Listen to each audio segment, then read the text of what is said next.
niya na tumamig siya sa mga gaining naman. Kaya, tumamig siya para maghanap ng bagong gate.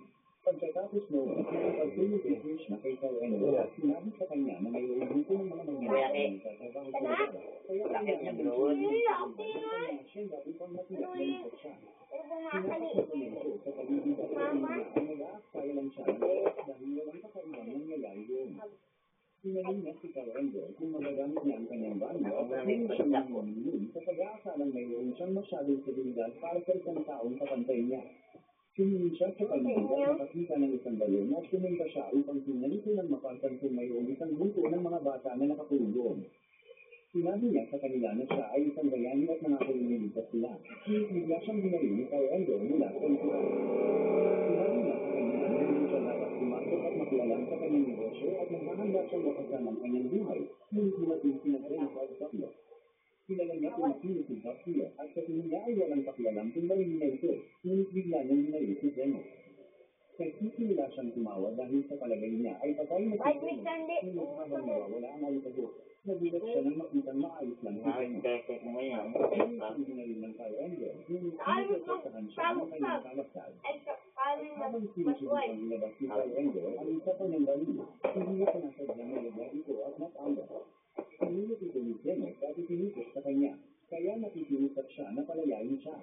Ngunit pinagin si Jennifer na palayain siya, kaya nagsimula siyang humingi ng tawad kay Krishna. Ngunit sinabi ni Jennifer na sa kanya ay dapat siyang humingi ng kaunang-hini sa mga bata. Nag-shoot siya kay Sir Endo at nagtataka kay Krishna kung patay na siya. Ngunit pinagin si Jennifer na nakaunang militer, kaya malamang nabuhay pa siya. Sinabi niya kay Jennifer na hindi na para iligtas siya, kaya dapat manigulat ang lahat sa mga Royal Knights. Ngunit siya ay nabigla ng pinagaling siya nito at hindi nabuo ang kanyang braso. Kapag tanto niya na siya talaga ang tagapamagitan at sa tingin niya ang isang bayan ay isang taong perfecto tulad niya. Ngunit sinabi niya na walang sinuman ang perfecto. Sinabi niya sa kanya na siya ay isang bayan pa rin sa mga bata. At napagtanto niya na kahit pinakala niyang biktima ang kanyang ina, tuwang-tuwa siya nang pumunta siya sa mga swamps para pakainin ng mga bata. Siya ay nagsimulang umiyak at napapansin na kahit na ang kanyang ina ay may kasintasan, siya ay bayan pa rin. Pagkatapos nilang iligtas ang mga bata, nagpa siya sina Janet at Sethia na umalis dahil malapit na ang mga Royal Knights. Ngunit sumunod si Krishna at tinanong siya kung bakit na ito iniligtas. Sinabi niya na ito ay dahil sa ina ng kanyang babae. Ay, dito eh. Sabi siya ma. Ito, manggel.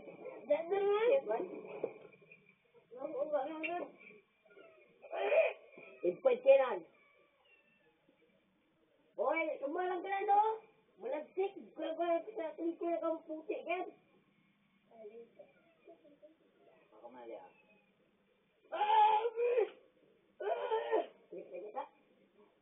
Enggak saya dulu. Ikaw nga, wala. Ako ang pinakamalakas sa buong mundo. Nakapagigli. Lagi, tapi kumina ka, tapos na sila. Hindi ako ang gato na wala.